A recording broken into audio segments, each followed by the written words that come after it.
The National Broadcasting Company and its affiliated stations humbly ask admission to your homes in this, our hour of national sorrow. From Hollywood come the famous personalities of radio and motion pictures, uniting to pay tribute to Franklin Delano Roosevelt.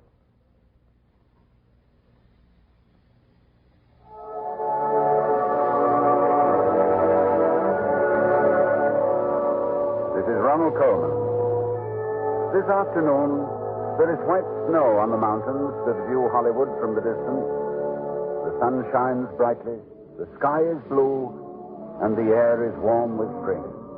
It might be any day in California, for nature neither knows nor cares about the trials and tribulations of man, whom she both fights and serves. She looks upon life and death as one, for she has long fashioned either from the same material, and just as the one is interchangeable with the other, so in nature's book is each indestructible.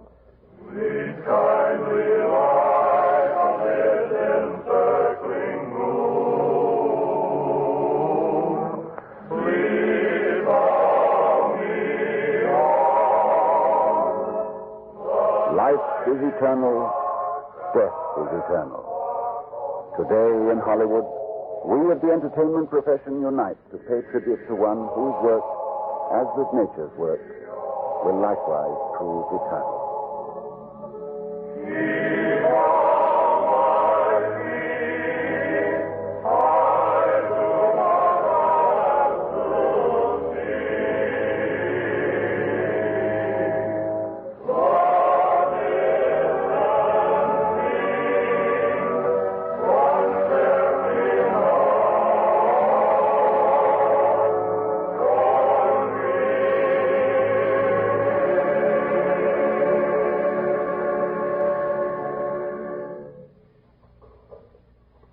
Lead kindly light, lead thou me on, the night is dark.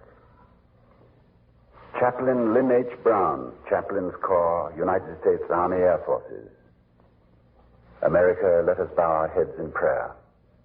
Almighty and everlasting God, in whom we live and move and have our being, we thank thee for all those who have given themselves for our nation and who now from their labors rest, especially at this time for our late President, Franklin Delano Roosevelt. Comfort, we pray thee, his bereaved family with the memories of a faithful husband, a loving father, a servant of his country, and a statesman of the world. While we pray for the solace of his family, we also implore thy blessing upon the millions of his fellow citizens and colleagues of the world who likewise mourn his departure.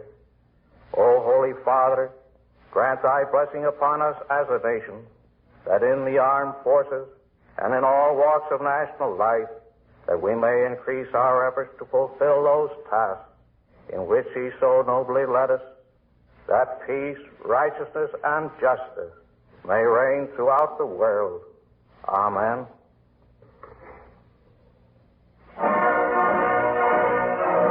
John Charles Thomas and the Ken Darby Chorus.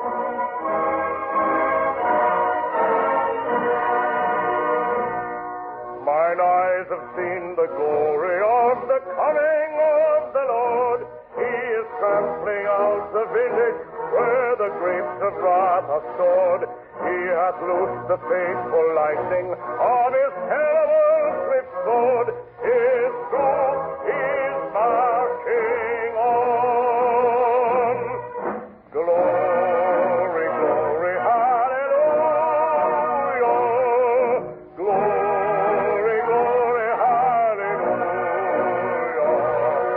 Glory, glory, hallelujah. His truth is marching on.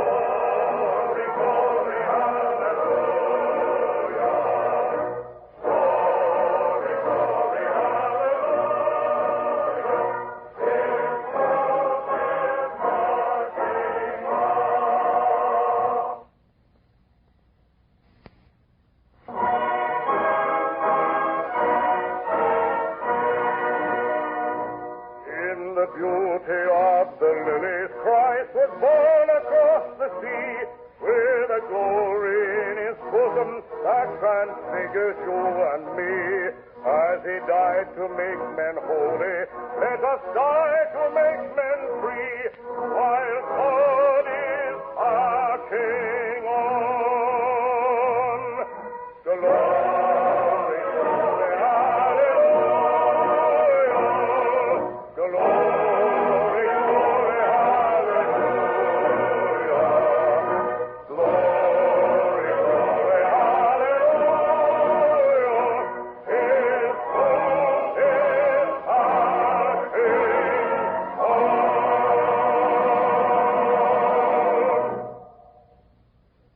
Born in the shadows of New York's great skyscrapers, Franklin Roosevelt was at home where the stars at night are big and bright.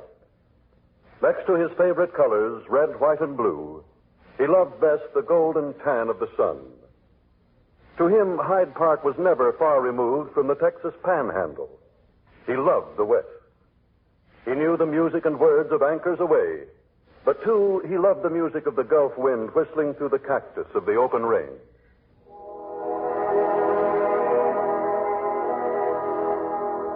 Oh, give me a home where the buffalo roam, where the deer and the antelope play,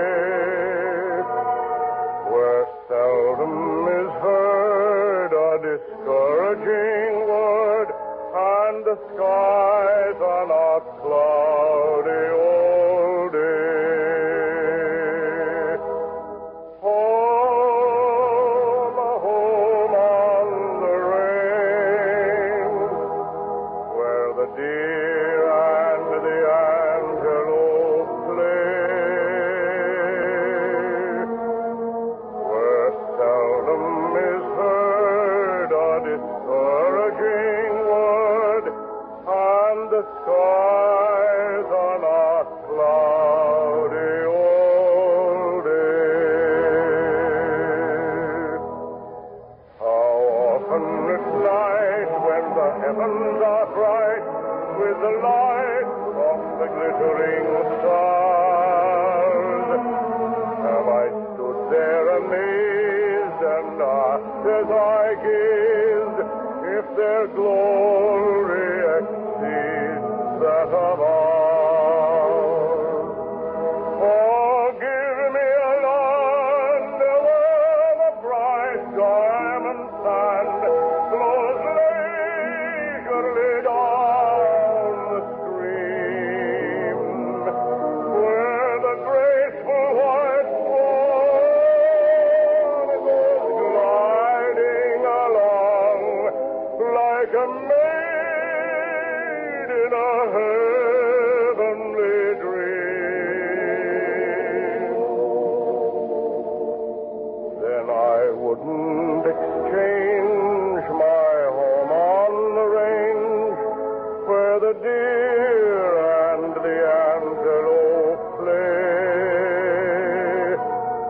where seldom is heard a discouraging word, and the skies are not cloudy all day.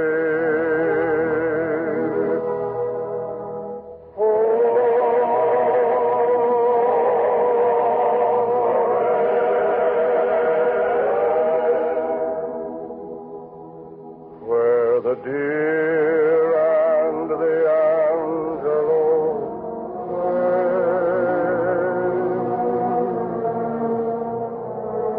where seldom is heard a discouraging word, and the skies are not cloudy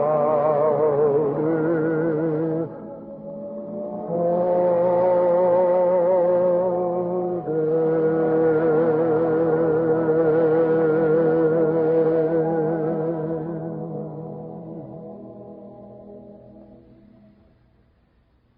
Among the American communities which are dedicating this day to the memory of a great man is one which is not shown on any map of the United States. It exists only in the minds and the affections of millions of radio listeners. We take you there now, to Wistful Vista, where for once we find no laughter. Ladies and gentlemen, Fibber McGee and Molly. It just doesn't seem possible, McGee. It doesn't. I know. We both have said that 100 times in the last few days. To think that... With what? That we should feel this way about a man we've never met. A man we've known only by what he was and what he's done. Well, I can't think of any better way to judge a man. No, I suppose not. You know, a man is entitled to a lot of credit when people can say his family and his community and his country are better off for his having lived. But when a man dies and the whole world was a better place for his living, well, nobody needs much more of a monument than that. And it'll be a better place if we follow through what he was working for. I think we will.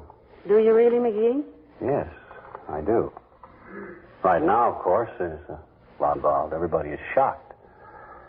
Even the worst enemy of decency wouldn't dare raise his voice.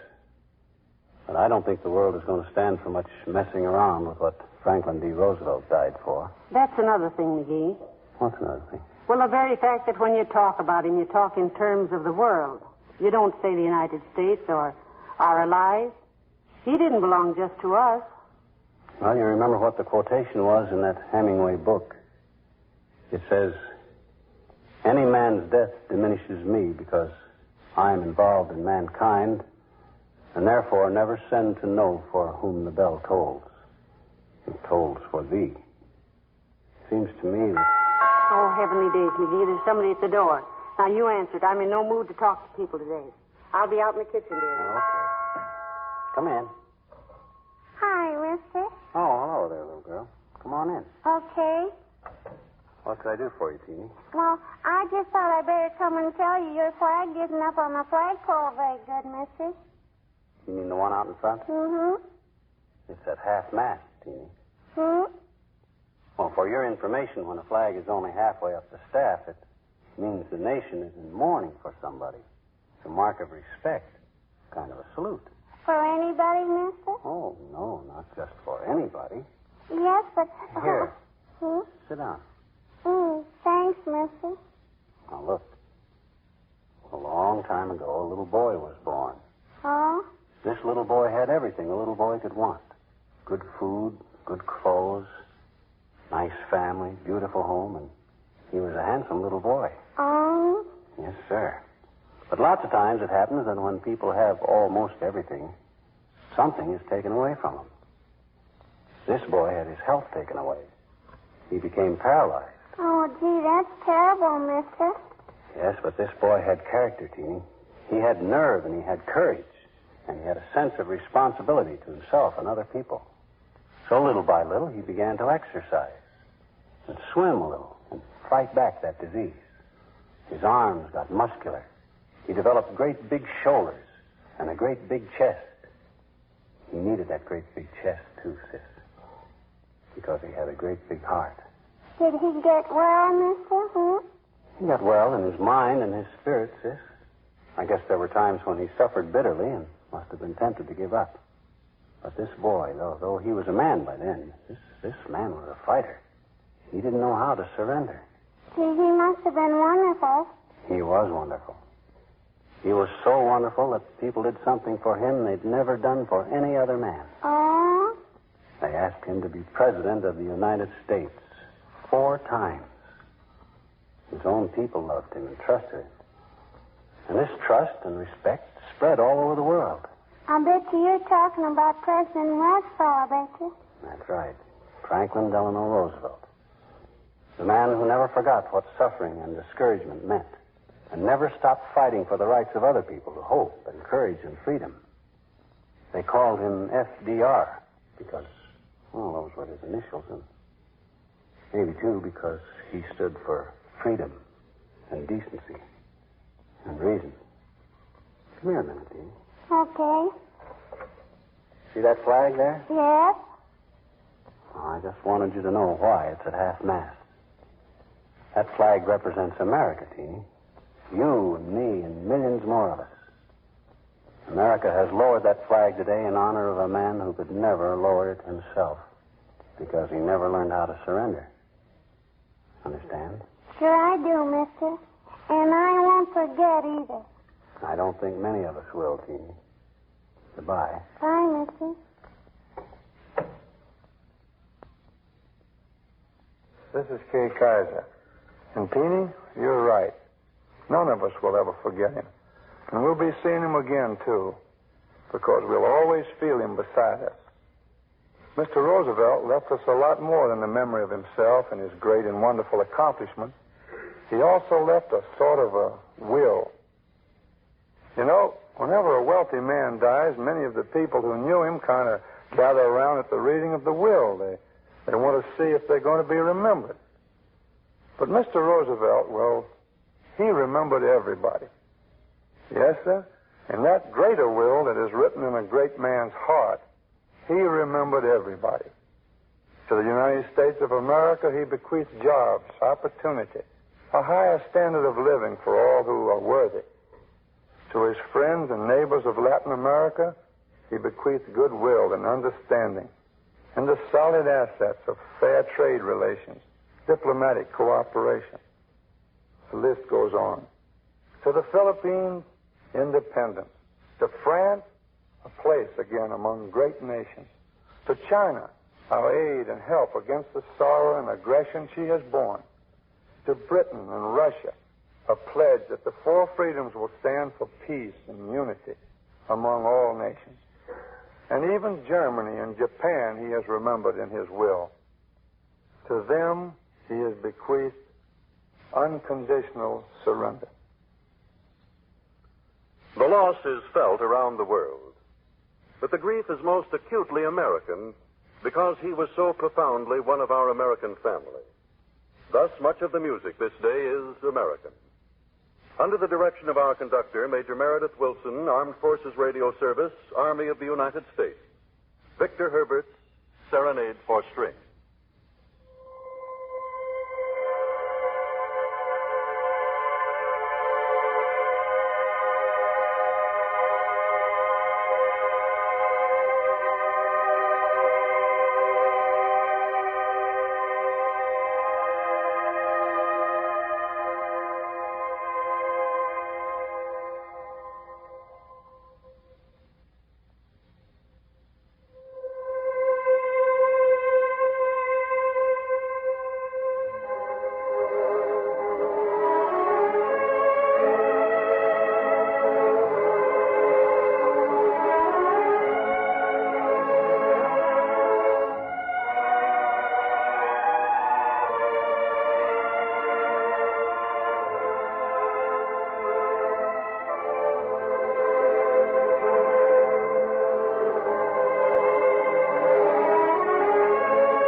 America, from the great city to the wide spots in Highway 66, has history ever struck with greater impact?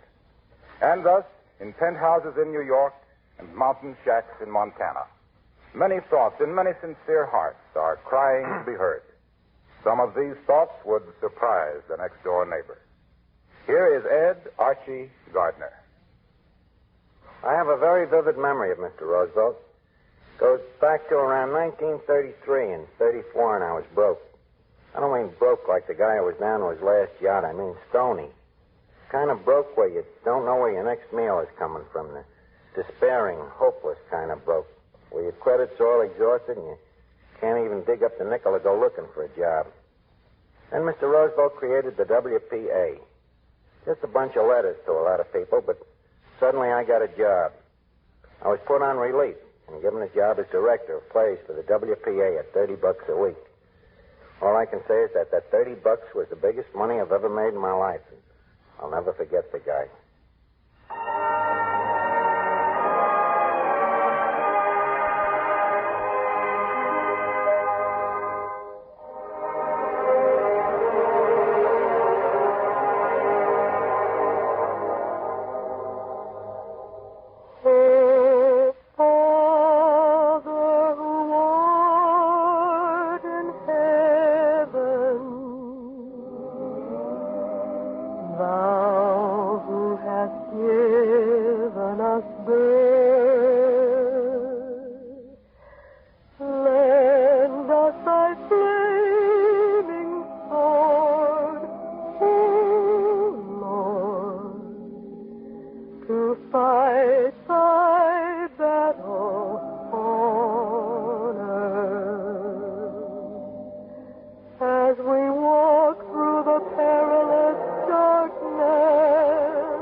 mother's waiting breath.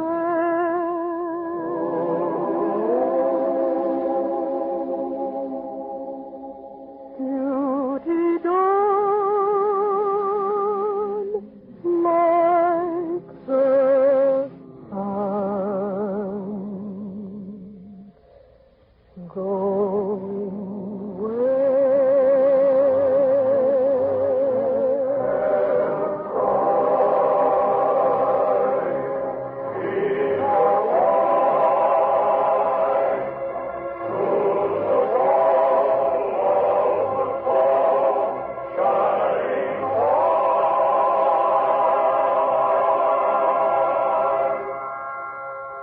God is near, have no fear.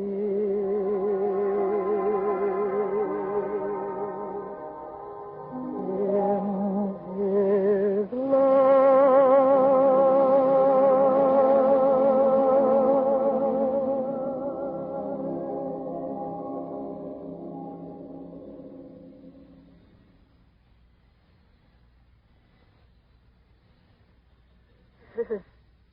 This is Jenny Sims.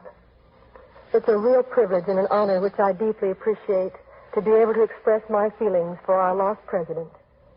In the only public manner within my power, and for all of us, I should like to pledge to our new chief, President Harry Truman, our utmost and abiding support in war and peace.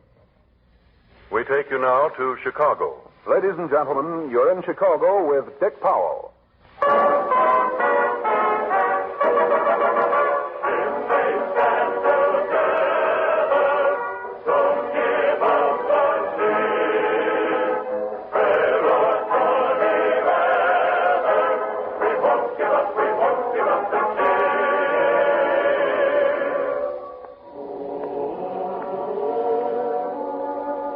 This is Dick Powell, and here is a song of the sea, dedicated to the memory of the man with the battered old felt hat, the dog, and the fishing pole. He once told me he liked this song because it had spirit. I know he loved the sea because of the freedom for which it stands. American history is dotted with memorable words of great Americans, and if Captain James Lawrence hadn't said, "Don't give up the ship," in 1813, I'm certain that Franklin D. Roosevelt would have given that command in 1945. He would like to have heard that young Marine on Ewo who said, "Gee, the chief got it in action, too." He's another great American lost, a battle casualty upon whom no presidential citation can be bestowed. He would have wanted none. But he should have a people's citation. No medal, no ribbon. Just a simple pledge of loyalty to his human aims and faith in the future. And down in the corner of this invisible award, you might add this motto of the good sailor: "Don't give up the ship." Shipmates stand together, don't give up the ship. Fair or stormy weather, we won't give up the ship. Friends and pals forever, it's a long, long trip. If you have to take a licking, carry on and quit your kicking. Don't give up the ship.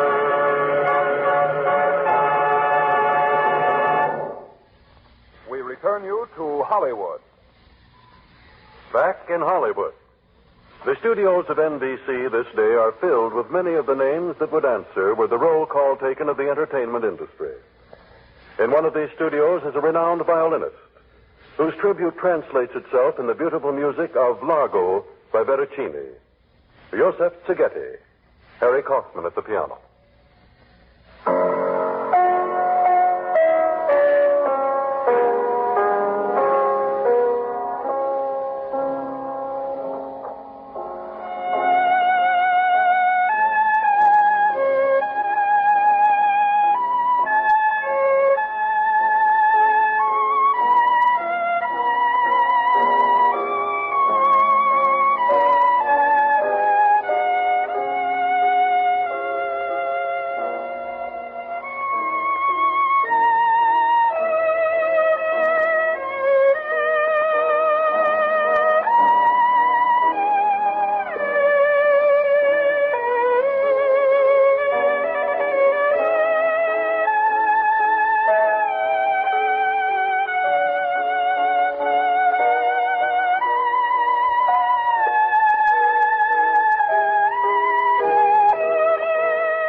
the trumpets blew and the walls of Jericho came tumbling down.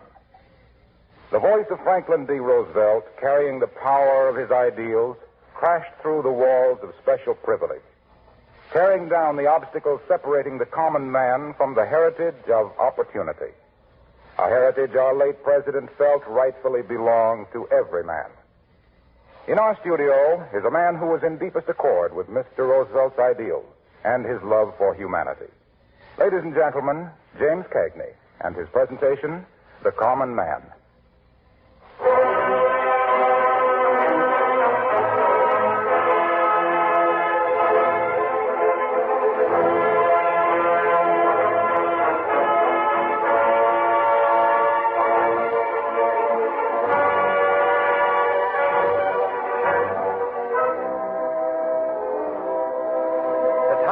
Come to build the wall. The time has come, but who will build this earthen work against the flood of foe? And who will build the ship? And who will build the tanks and guns and submarines and planes? The planes, the giant birds whose beaks are spitting guns, whose spread of wing casts dreaded shadows far below, whose talons are the bombs of blasting fire. Who build these implements of self-defense? These mighty walls of strength against the foes? Who build? Who strike the clanging blows of iron on iron, secure the rivet, drive the nail, cast molten steel, erect the mighty frames of ship and plane? Who build? Who do these dirty, drudging jobs of work, the mighty work of sweat and strain and everlasting need? Who build? Who save this precious ground, this place unique upon the earth? This sacred paradise of man. Who? Why, I will do this job. And you, and you. Why, you and I who call ourselves the folk, who call ourselves the common man. Ah, common man indeed. What common man could build so fair a place for man to live? What common man could dream such dreams of paradise and bring those dreams to fruit? Not common men, but men of character and men of courage, vision, deed. Aye, men of God. The common man, say rather men of precious stuff they use to fill a hero's mold. How dear our dream. How well we built that dream into a great and peaceful commonwealth. And now, the time has come, as come it must to all those whose bins are full, whose larders overflow. The time has come to build a wall against a jealous foe. We dreamed this magic land and built it fine and strong. We, common men. And now the common man must put his shoulder to the wheel again. To build against a jealous foe. Put shoulder to the wheel. Give brawny back and bulging thigh and thick right arm to every task at hand. Give horny hand to building ships and planes and guns and tanks and shot and shell. Give might and main and sweat and labored breath and brawn and brave. Nor pause, nor hesitate, nor whimper, fear, nor weep, nor yet despair. No petty differences now, no angered words, no speakers listening to whispered words, subversive words. No hate, no gnawing bitterness, no evil undermining now. For in the common man, in you and I, lie all the hope and energy and strength this nation has. So who will build? So who will give the implements to scoff the jealous foe? The common man. The you and I. The nation's strength and hope and great and lasting pride. The common man today. The fathers of tomorrow's men. The heroes of tomorrow's history books.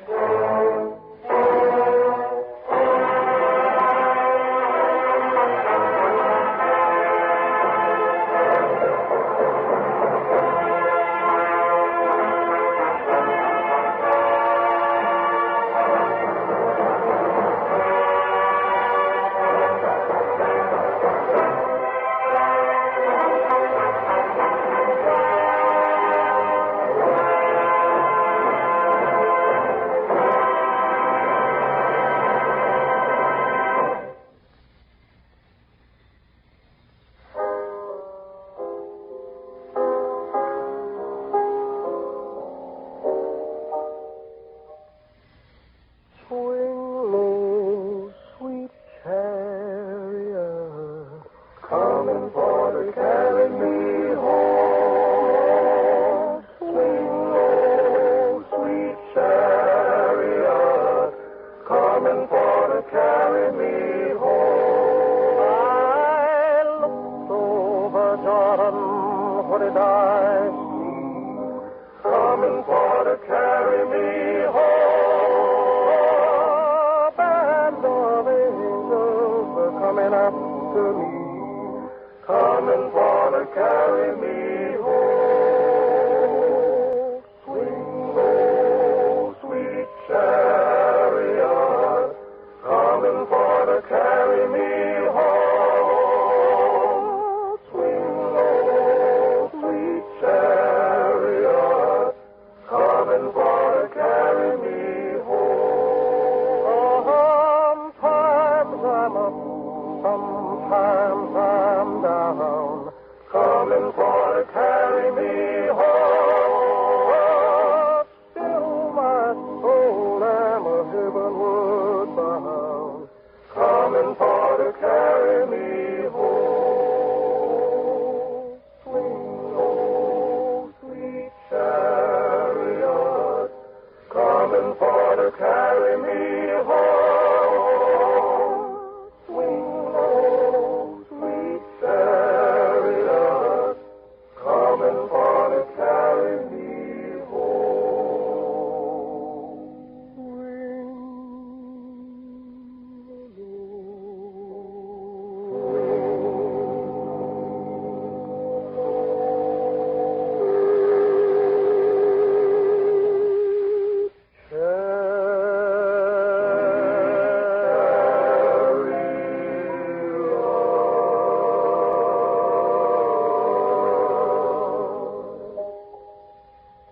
Coming for to carry me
The Charioteers. Boys, he loved that song. This is Eddie Cantor. Although we are show people gathered here tonight, come from a world of make-believe, we know full well that it is not with laughter and tears, but with blood and iron that this nation must be molded to last. Yet, we are a sentimental folk, full of the vagaries of imagination, seeing signs and portents in small and unremarkable things. So to me, this tells its own story. Franklin Delano Roosevelt became president of these United States of America when the people were chanting, "Brother, can you spare a dime?" And he took his leave of us when the nation was singing, "My dreams are getting better all the time." Insignificant perhaps, yet, if it is true that the heart of a country is reflected in its melodies, then in the 12 years between these two songs, this country reflected the heart of a great man. But he gave so freely of his heart that in the end, there was nothing left for himself. To change the song of his people from a dirge of despair to a hymn of hope, he spent his strength with a lavish hand. And there were never worthy causes too large or too small to claim his vigor. And at the last, they claimed his life. I met Franklin Delano Roosevelt in the dark days of that first bit of song, when the farms and the cities and the states were full of people to whom a dime meant the difference between starvation and existence. The problems of poverty were heavy on his shoulders. The pleas of the people were loud in his ears. The plans for prosperity were filling his mind. And in his eyes, there was the unerring vision of the job that had to be done. But this was the large task. There were small things that must be accomplished. And for him, these were important, too. So, on another Thursday long ago, Thanksgiving Day in 1933, we sat together there in that same little White House at Warm Springs, Georgia, where last Thursday the angels found him.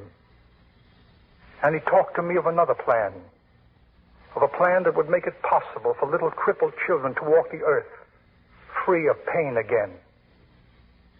He had come back to Warm Springs to rest, but there was never any rest in Roosevelt's soul while he knew the hurt of a single human being. In those first few months of his presidency, he had closed and reopened the banks, stronger and safer than ever. He had taken the country off the gold standard, instituted stock market reforms, brought work relief and self-respect back to the jobless and hungry. Now supposedly relaxing for a few days at Warm Springs, he, who more than any other man knew the need of the great work being done here for paralyzed children, could not rest, while he knew there were other children who needed help everywhere. That was the beginning of the March of Dimes. And if I may say now what we are foolishly afraid to say when a man is living, it was for me the beginning of a memory I shall cherish and revere throughout whatever days there are left to me upon this earth. Franklin Delano Roosevelt was the most godlike man I ever knew, a modern Moses, leading the children of the world through the wilderness. He hated war, but he hated evil more, and he found obedience to God in rebellion to tyrants. Of some men it is said, only time can evaluate their deeds. Of him we can say, time will only prove what we already know. Somewhere in some far-off place, where men who fell in battle meet again, they are greeting their commander-in-chief tonight. He had visited them before at Cairo and Casablanca and Tehran and Yalta, before they, too, gave their last full measure of devotion.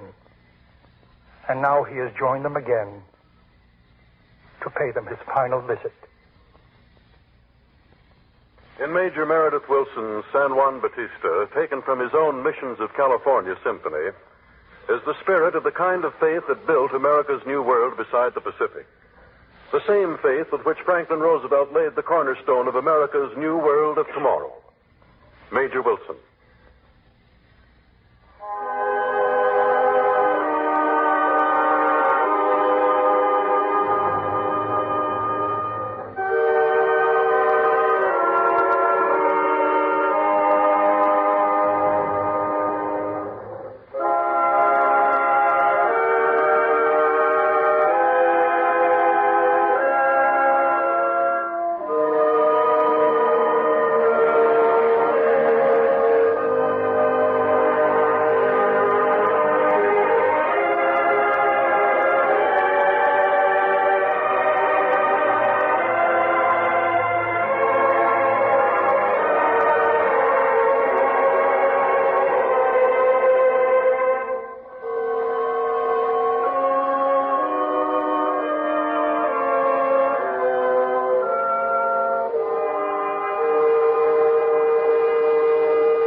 Amos and Andy, who would like to speak in their natural voices.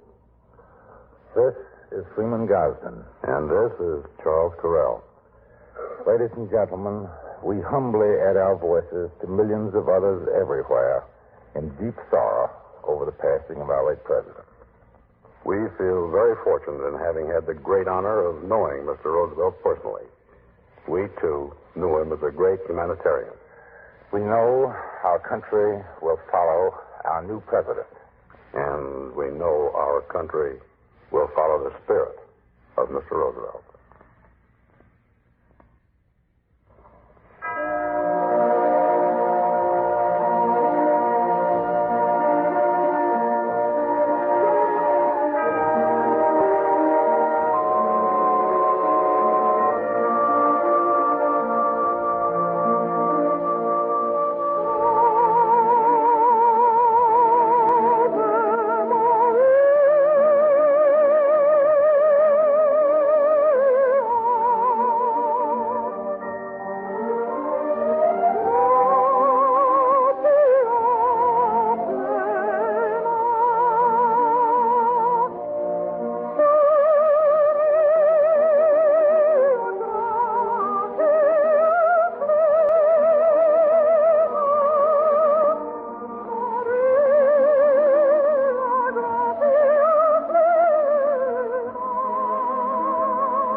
In New York City, we present Will H. Hayes, president of the Motion Picture Producers and Distributors of America, who will speak for the industry. Mr. Hayes. Hollywood, and with it the motion picture industry, in every branch and activity from coast to coast, salutes the memory of President Roosevelt, a man great in spirit, great in mind, and great in heart. His sympathy embraced all peoples everywhere, and his purpose encompassed the welfare of countless generations to come. The industry honors his memory by rededicating its all for the winning of the war and for the creation of the institutions of enduring peace, the purposes closest to his heart. And now to President Harry S. Truman, carrying forward these great tasks. The motion picture industry pledges its loyalty and the full support of its energy. And in the gallant words of Mrs. Roosevelt, says to him, "Tell us what we can do to help." Thank you, Mr. Hayes. We return you now to Hollywood.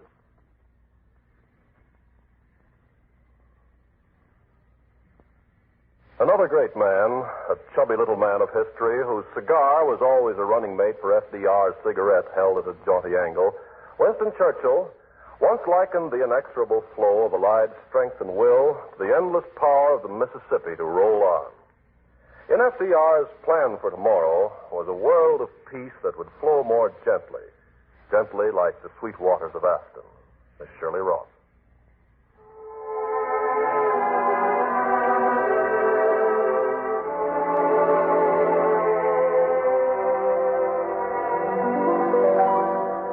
Flow gently, sweet Aston, a man thy green brave.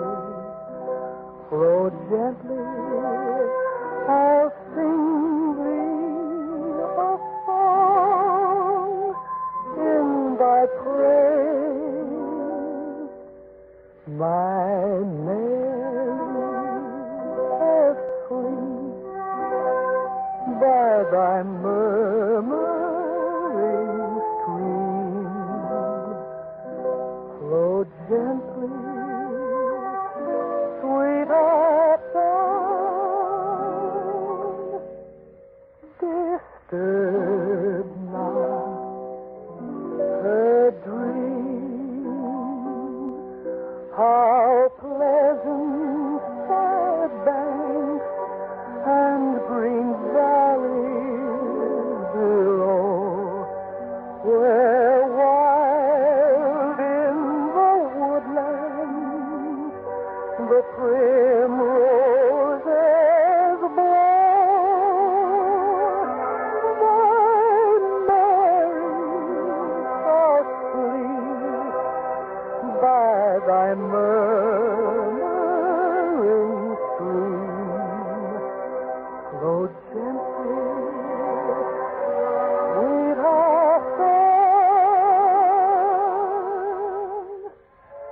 disturb not her dream.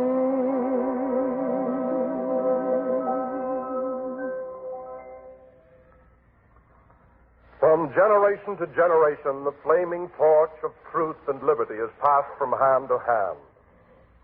When age weakens and falls by the wayside, youth grabs it up and speeds it forward on the path of enlightenment, decency, humanity. When 3 days ago our great man could no longer hold the torch high, he thrust it into the hands of our youth, the youth of this nation, the liberty-loving youth of the world. It is for them to spur onward, the torch high, lighting the world as they go. So now we give a dedication. Sing a paean to youth with Miss Betty Davis and Mr. Robert Young.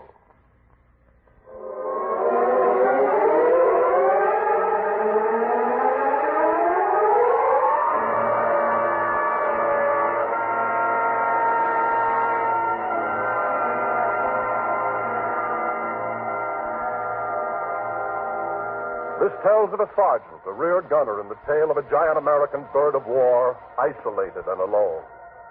His only contact or communication with the pilot commander or his fellows of the air crew is through his headphones and the mouthpiece of the interplane phone system.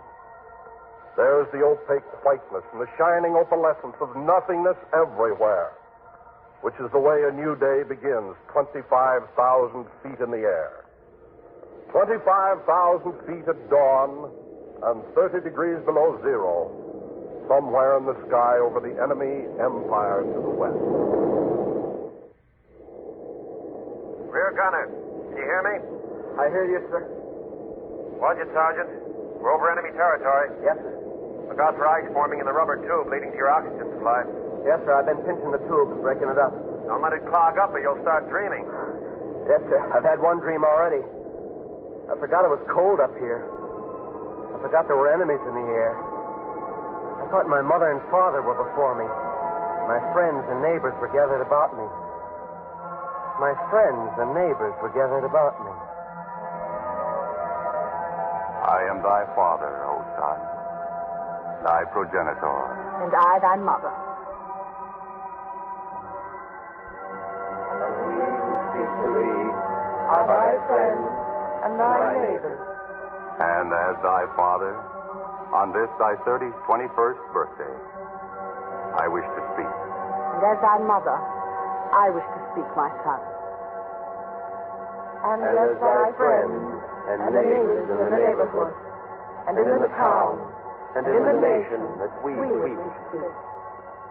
For we are the friends and the neighbors of all young men. This day come of age, and this day standing in man's stature.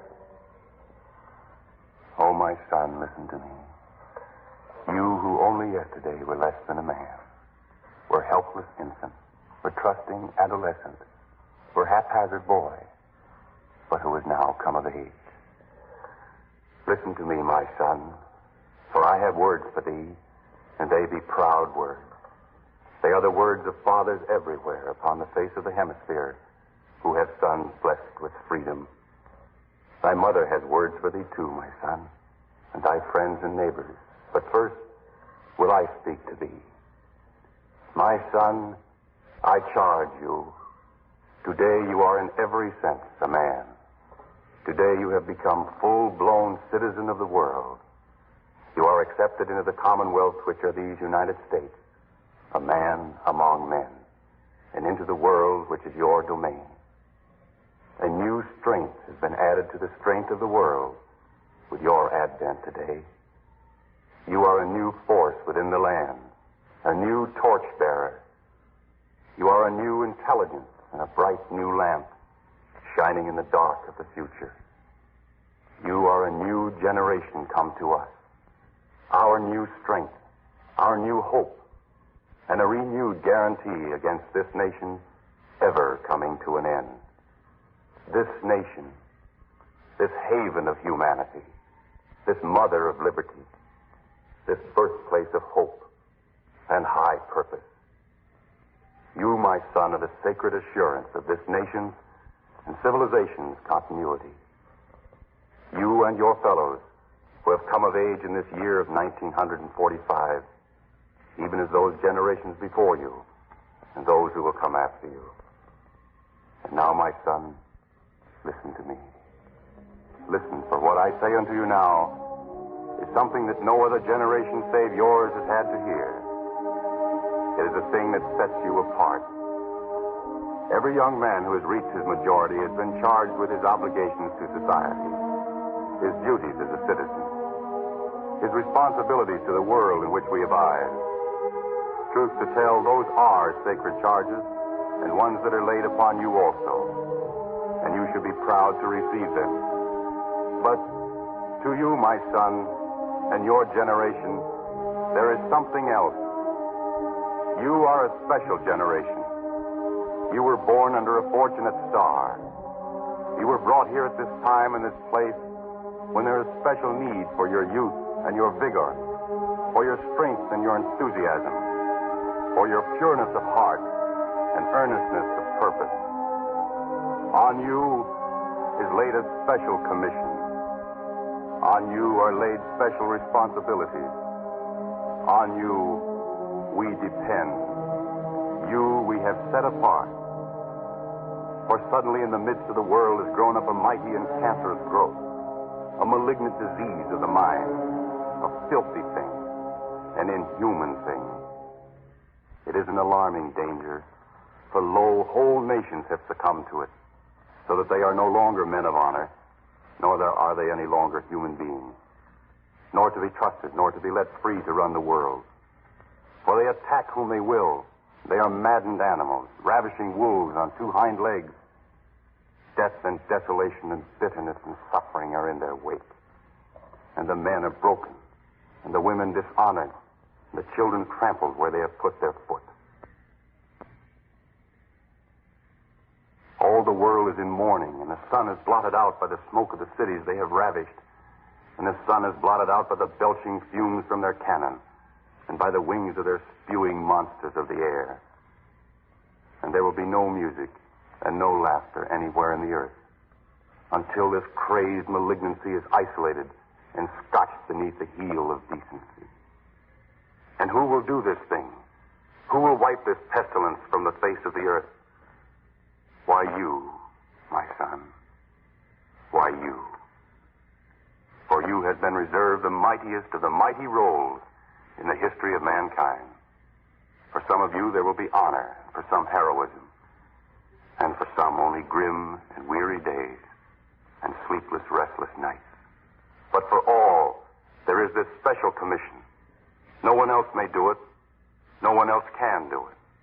Only you who have this day come to manhood have the strength, the vitality, the pliant mind, the instant reflex, the lissome muscle. And so, my son, my child, I welcome you to man's estate and to such responsibilities as none before you has ever known. I take your hand in pride. I hold you to my heart in memory of those 20 years as infant child and boy. And now, I send you forth. I welcome you and send you forth with pride, with hope, with faith, but best of all, with knowledge that deep within you is the antidote to cure a sickened world. And through you, this nation and the ideals for which it stands will not and cannot perish from the earth. We greet you, O youth, and send you forth. Our pride is the pride of the nation. Our hope, the hope of all humankind. Our faith, the faith taught us in heaven. And our knowledge of thy sure success and the security of this nation is the divine knowledge. For it is said that right shall triumph over evil, and goodness and truth shall prevail to the honor and glory of all people. Amen. I am your mother, O my son.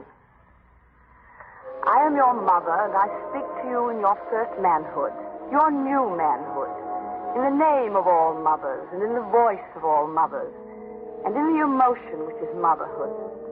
For on this day, never was woman so proud of what she hath wrought. Never was mother so proud of the child of her youth, the son of her happiness. For I tell you that you were conceived in the midst of joy and graciousness and great love, and were carried beneath my heart in great contentment, and brought forth with pride and with thanksgiving.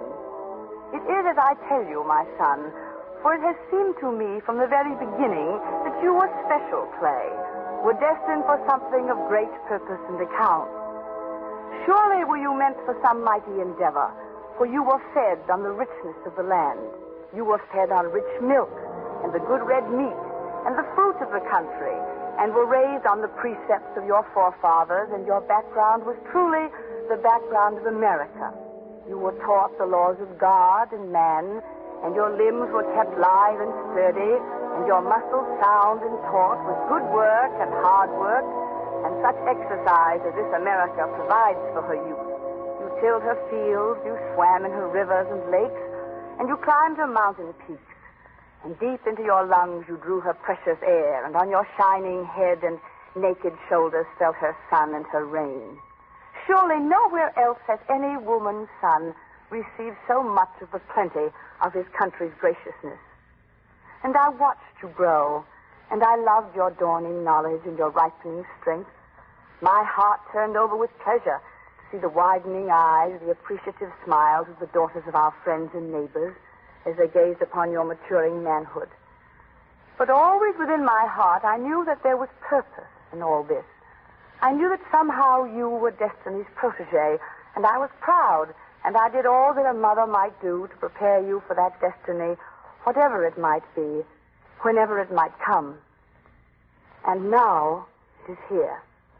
Today you are a man in every sense, and you are going forth to meet your destiny. In your heart is the courage of a free and honest man, and that is a courage before which lesser men cannot stand. You go forth with great strength built from your infancy on all the principles of health and nourished on the best the generous land could offer. There are not many of the foe you may face who will have had such sound encouragement and training. You go forth, my son, filled with the righteous indignation of a man who has been long suffering and has now reached the limits of his patience. You have a righteous indignation and a fierce anger, and you are standing against a foe who is urged on by his greed and his rapaciousness and a malicious desire to destroy. Him your anger will consume as fire consumes dry grass. Yes, my son, you go forth well prepared and well equipped, sure of your duty and secure in your faith in self and God. And now that you are about to go from me, I pray to be as strong as I know you to be. I think of your baby curls not so long ago, and the small shoe run over at the heel, which I could hold in my hand, and the shadow of your long lashes on your cheeks as you slept in my arms. I think about your first day at school, your first long trousers, and the way you looked at me the day you came to me with your first love. All this I think about, and it is good, for it is of you I think. It is the you who will remain deep within me, so that wherever you go and whatever you may do, you will not be taken away, but will be close within me, where my heart may talk with you. So, my son, I say glory, and I say hallelujah, and I say blessed be your mission, and I say well am I rewarded for being a mother. For I have brought forth a good son, and he is a man among men, and his speech will live in the minds of his fellows, and will go down in the history of mankind. I say that no task required of you is too great for your strength, and no problem too much for your intelligence, and no strain too severe for your spirit. For in you is the bodily strength of a wholesome people, the intelligence of an honorable people, and the spiritual strength of a reverent people. Therefore, my son, well armed and well equipped, I, your mother, give you your appointed task. I give thee gladly. O youth, O torch-bearer, in you is the bodily strength of us, a wholesome people, and in you the intelligence of us, an honorable people, and in you the spiritual strength of us, who are a reverend people. Give what thou hast to give, for in this time of need, it is to you we turn. It is on thy strength we lean. We the people, thy friends and thy neighbors throughout the land, which are these United States and the world, it is to thee we turn. Welcome, O youth. Welcome, O torchbearer. Welcome into thy new manhood, and go thee forth in thy might to do that which is required of you. Go thee forth in the fullness of thy manhood. Sail gunner. Sergeant, can you hear me? Now wake up! Wake up! Sergeant, wake up! Speak to me! Yes, sir. Yes, sir, I hear you, Captain. What's the matter? Why didn't you answer? I was dreaming, sir. You're not getting enough oxygen. Turn on more oxygen. Yes, sir. That better? Yes, sir. I'm all right, sir. Was it a good dream, Sergeant? Yes, sir. It was my mother and father, sir. They said everything they didn't know how to say last May when I left for overseas, sir. Everything that was in my father's heart when he put his arm about my shoulder that day. Everything that was in my mother's eyes when she kissed me. Keep your eyes on the sky, Sergeant. We're over enemy territory. Yes, sir. The youth of the world. The torchbearers for humanity. Oh, golly. I hope he can see us now. Thank you, Miss Betty Davis and Mr. Robert Young. A Paean to Youth was written by Carlton E. Moss.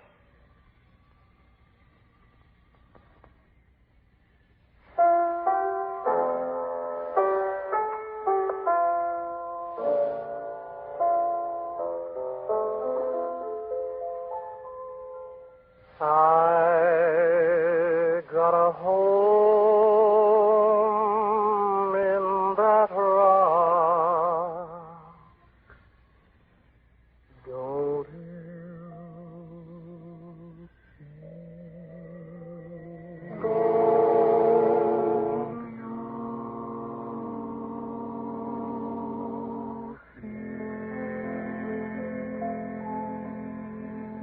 I got a home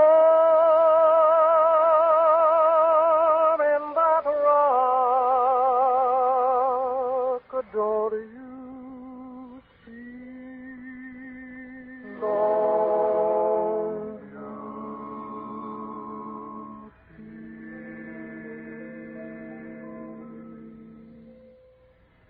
It's between the earth and sky.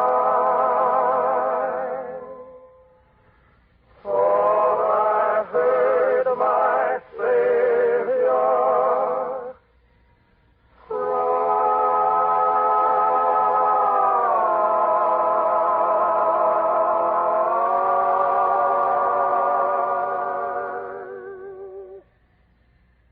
I got a home in that rock.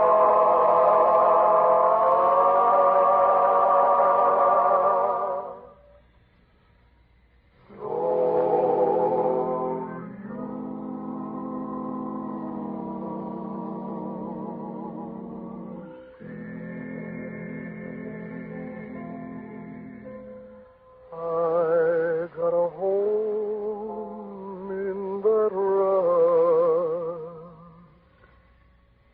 Don't you see?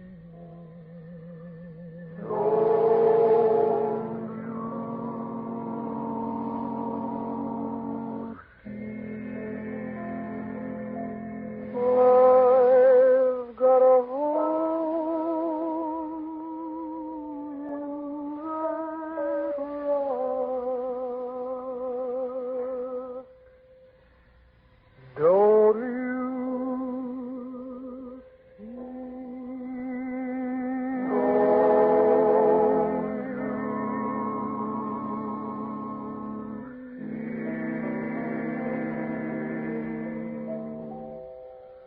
It's between the earth and sky.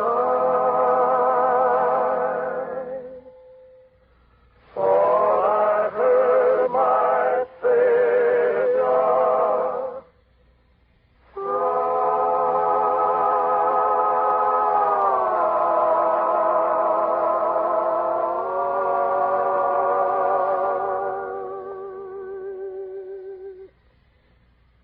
I got a home in that rock.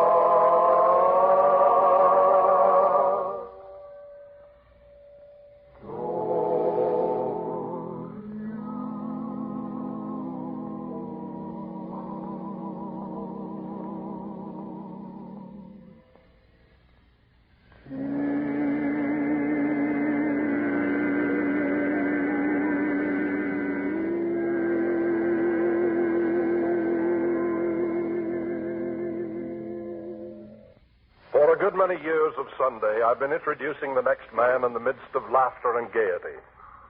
Not so today. Friends, Jack Benny. Ladies and gentlemen, there are so many things in the hearts of all of us tonight that are difficult to put into words. However, I have a copy of a letter that was written by an Army major to his son the day our president died. It's the kind of a letter that could only be written by a man who felt deeply the death of his commander-in-chief. It's the kind of a letter that I would have wanted to write my son, if I had a son. Here it is. Dear Russ, even though I wrote you only 2 days ago, I feel that I must write again tonight. Because just a few hours ago, we were told that our president was dead. Major Butler and I were in Captain Lewis's room when the news came over the radio. Calton born. President Roosevelt died at 4:35 this afternoon. The shock was indescribable. We sat there stunned. The radio was going on and on, telling all the circumstances. But none of us seemed to be listening. Major Butler got up and left the room without saying a word.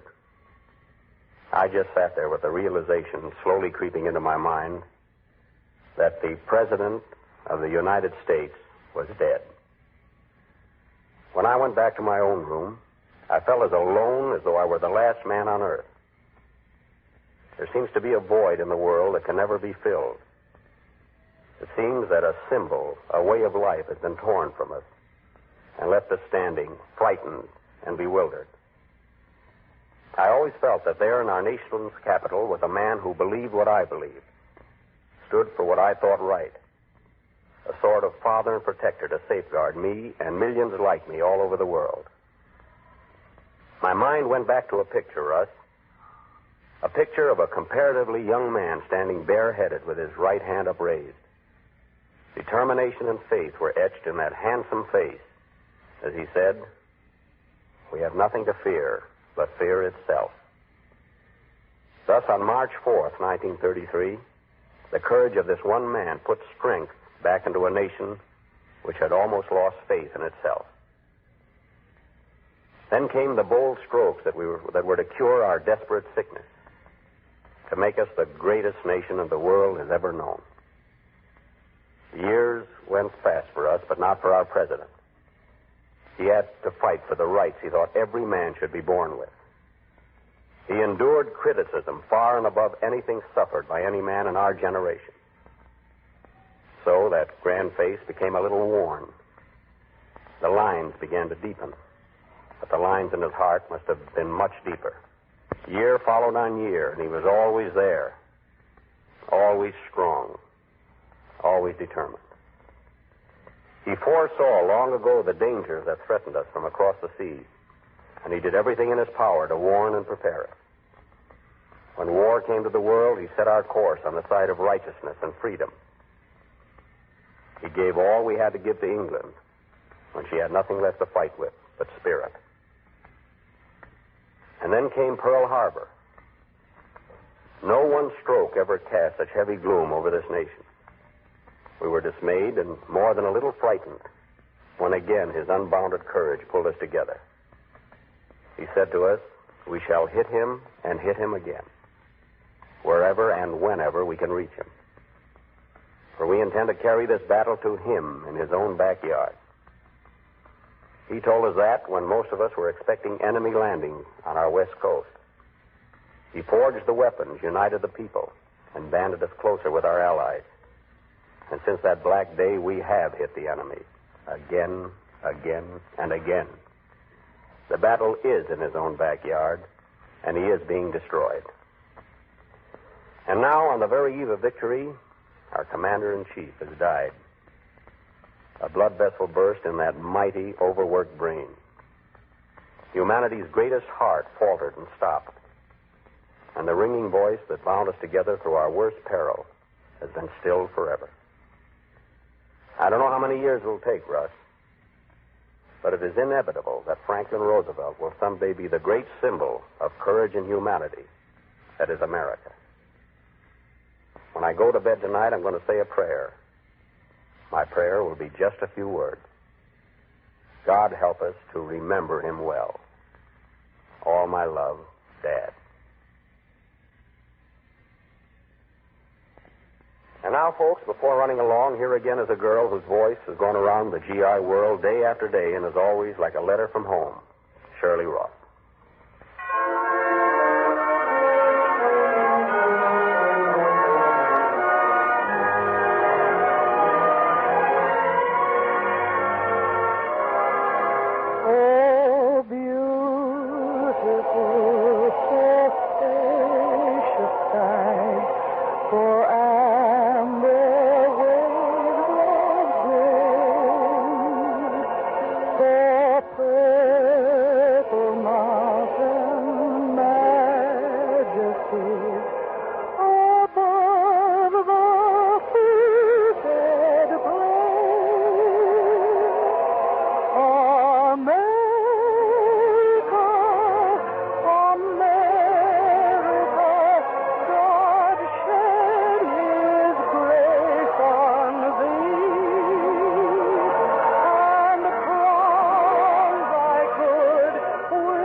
Speaking of men we're accustomed to introducing over a period of years of Sundays and always in an atmosphere of lightness and monkey business, but not so today. Here's Hal Perry, the great Gildersleeve. I'd just like to say this. The president died fighting.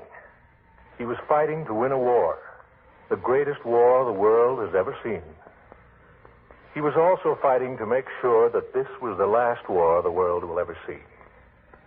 World peace was the president's dream. But he was not a man to dream dreams on a pillow. He was always first and foremost a practical man in a real world. And he had worked for peace as a practical man builds a house, stone by stone, solidly, on a solid foundation. He understood that peace is made of real things, and that it involves concessions. Peace in the world, like peace among small boys or among businessmen, means giving up something in order to get something. The president understood that it meant we as a nation would have to make concessions, just as the British would have to make concessions, and the Russians, too, and the French, and the Dutch, and the Yugoslavs, and the Poles. All of us want world peace, all of us in the world. We want it not because the president wanted it, but because every man and every woman in this world needs it forever. It's our duty now to see that no power on this earth prevents our having it. If we mean the things that we're saying and feeling about Franklin Roosevelt, we'll fight to make his dream come true.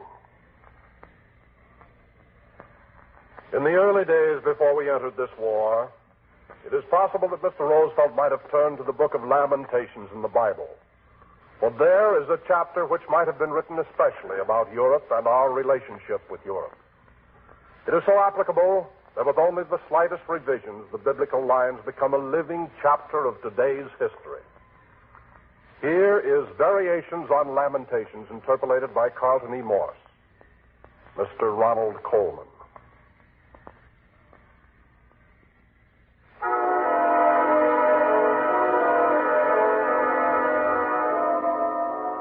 And his voice was an European voice. And his word came saying, how is our glory become dim? How is glory and honor and tradition changed? The precious sons of Europe, comparable to goodness and truth, the work of the hands of the Creator, how are they broken and ground beneath the heel? And woe are the daughters of Europe who were fairer than snow. They were whiter than milk. They were more ruddy than rubies. Their polishing was of sapphire. Woe are they, for now is their visage blacker than coal. Their skin cleaveth to their bones. It is withered. They are become like unto a stick. They that did delicately feed are desolate in the streets. They that were brought up in scarlet embrace bitterness and filth. They that be slain with the sword are better than they that be slain with hunger. For the enemy hath accomplished his fury. He has poured out his fierce anger, and hath kindled a fire in Europe, and it has devoured the foundation thereof. The kings of the earth and the leaders of the people and all the inhabitants of the world would not believe that the enemy could enter into the gates of France and into the gates of Poland and Czechoslovakia and Belgium and Denmark and Norway and Romania, into the gates of Holland. For the sins of their leaders and the iniquities of their traitors have shed the blood of the just in the midst of all Europe. Remember, O America, what has come upon us. Our inheritance is turned to strangers, our houses to aliens. We are orphans and fatherless. Our mothers are as widows. Our great men have sinned and are not, and we have borne their iniquities. Men of violence rule over us. There is none that doth deliver us out of their hands. They ravish the women of Europe and the maidens in the cities of all our fallen countries. They have taken the young men to the fields in dishonor and in chains. And the children are trampled beneath the wheels of the cannon. Our elders have ceased their praying, and our youth their hoping. The joy of their hearts is ceased, their dance is turned into mourning. For this our heart is faint, for these things our eyes are dim. You, O America, remainest as ever, thy freedom from generation to generation. Turn thou unto us, O America, and we shall be saved. Renew our days as of old. Yea, for it is unto you that we turn.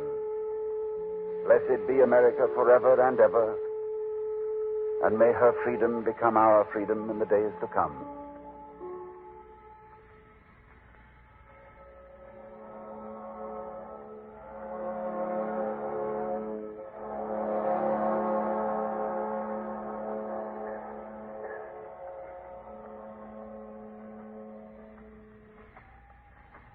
Mr. Roosevelt had a fine understanding of the entertainment world, and many of its representatives enjoyed his personal friendship. High in his regard, and on occasion a guest at the White House, our good friend Edgar Bergen. The great truth of the fact that no president has ever been so close to the people or influenced the private lives of so many has further verification in my own life. Professionally, it has made me very proud to see that Mr. Roosevelt appreciated a joke and understood the great necessity of humor. I was honored some time ago with an invitation to lunch at the White House, and I was amused and charmed by the fact that Charlie also received an invitation from a man who was never too busy for a pleasant whimsy. When Mrs. Roosevelt showed me through their historic home, I was pleased to find that the president, like so many of us, had a desk cluttered with gadgets and knickknacks, including a stuffed dog and a Charlie McCarthy toy auto that his little granddaughter used to play with. It was inspiring to me to see that here was a man who could bear the greatest responsibilities and cares of all time and do it cheerfully and gracefully and with humanity. White House correspondents have often spoken of his humor, and with his humor went the colossal understanding of people and how they feel. If I had entertained any idea that my invitation to the White House was a routine procedure, this thought was dispelled when, on the occasion of my mother's death, I received a personal note from Mr. Roosevelt. In this thoughtfulness, in his kindness, in his desire that the whole world should share this thoughtfulness and kindness, Mr. Roosevelt looked toward the future and hoped for a world in which human suffering of the heart and soul, as well as the body, could be reduced to the minimum. And so I say, professionally, it has made me very proud to realize that what was my living was his pleasure, which was, of course, why Mr. Roosevelt held such warm place in his heart always for the people in show business. We, in our tiny way, I guess, were adding infinitesimal support to his vast, brilliant, and far-searching plan for a happier world.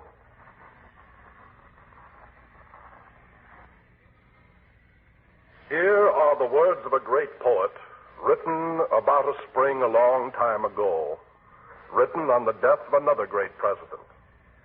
When Abraham Lincoln died, Walt Whitman poured out his grief in a poem. Charles Lawton wants to read part of it to you. When lilacs last in the dooryard bloomed and the great star early drooped in the western sky in the night, I mourned, and yet shall mourn with ever-returning spring. Ever-returning spring, Trinity sure to me you bring, lilac blooming perennial, and drooping star in the west, and thought of him I love. In the dooryard fronting an old farmhouse near the whitewashed paling stands the lilac bush, tall growing with heart-shaped leaves of rich green, with many a pointed blossom rising delicate with the perfume strong I love, with every leaf a miracle, and from this bush in the dooryard, with delicate colored blossoms and heart-shaped leaves of rich green, a sprig with its flower I break. Over the breast of the spring, the land, amid cities, amid lanes, and through old woods where lately the violets peep from the ground, spotting the gray debris, amid the grass in the fields, each side of the lanes, passing the endless grass, passing the yellow-speared wheat, every grain from its shroud in the dark brown fields uprisen, passing the apple tree blows of white and pink in the orchards, carrying a corpse to where it shall rest in the grave. Night and day journeys a coffin. Coffin that passes through lanes and streets, through day and night, with the great cloud darkening the land, with the pomp of the in-looped flags, with the cities draped in black, with the show of the states themselves as of crape-veiled women standing, with processions long and winding, and the flambeaux of the night, with the countless torches lit, with the silent sea of faces and the unbared heads, with the waiting depot, the arriving coffin, and the somber faces, with dirges through the night, with 1,000 voices rising strong and solemn, with all the mournful voices of the dirges poured around the coffin, the dim-lit churches and the shuddering organs, where amid these you journey, with the tolling, tolling bells' perpetual clang, here, coffin that slowly passes, I give you my sprig of lilac. In the swamp, in secluded recesses, a shy and hidden bird is warbling a song. Solitary the thrush, the hermit withdrawn to himself, avoiding the settlements, sings by himself a song. Oh, how shall I warble myself for the dead one there I loved? And how shall I deck my song for the large, sweet soul that has gone? And what shall my perfume be for the grave of him I love? Sea winds blown from east and west, blown from the eastern sea, and blown from the western sea till there on the prairies meeting, these and with these and the breath of my chant, I'll perfume the grave of him I love.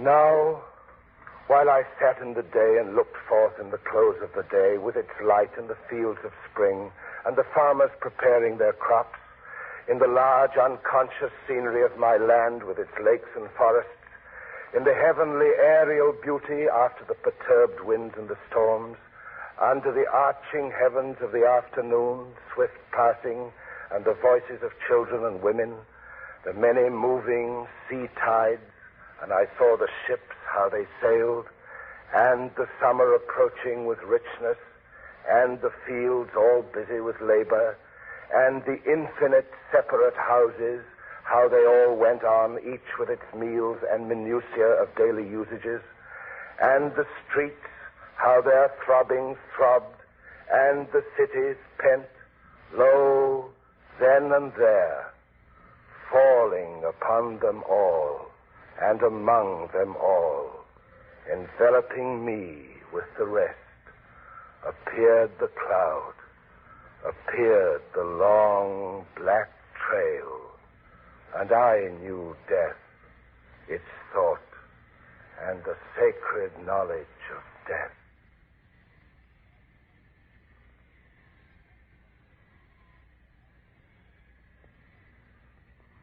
Friends, knowing this man as well as I do, and knowing his thoughts on this occasion, the best I can do is to nod to the orchestra, indicating that he's ready to sing.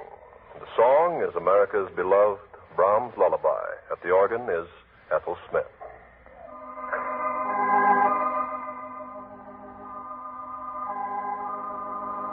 Lullaby and good night, with roses bedight, bright angels are near, so sleep without fear. Lay thee down now and rest, may thy slumber be blessed. Lay thee down now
This is Bing Crosby. It appears appropriate to me that we bend our thoughts this hour to this spiritual message.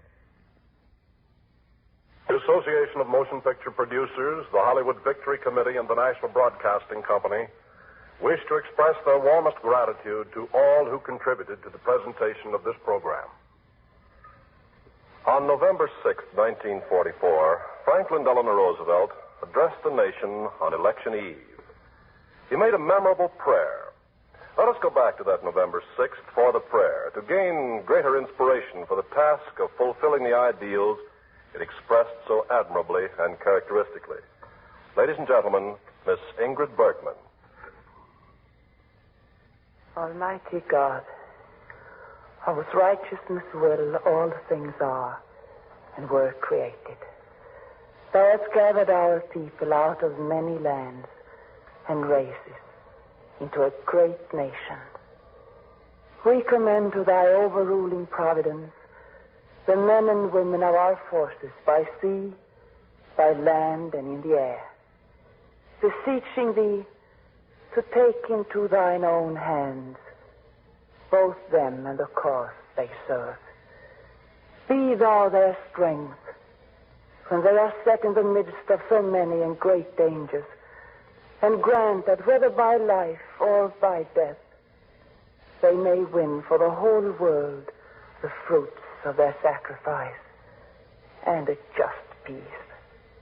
Guide, we beseech thee, the nations of the world into the way of justice and truth, and establish among them that peace which is the reward of righteousness. Make the whole people of this land equal to our high trust, reverent in the use of freedom, just in the exercise of power, generous in the protection of weakness. Enable us to guard for the least among us the freedom we covet for ourselves. Make us ill content with the inequalities of opportunity which still prevail among us. Preserve our union against all our divisions of race and class which threaten it. And now may the blessing of God Almighty rest upon this whole land. May he give us light to guide us, courage to support us, charity to unite us, now and forevermore. Amen.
National Broadcasting Company.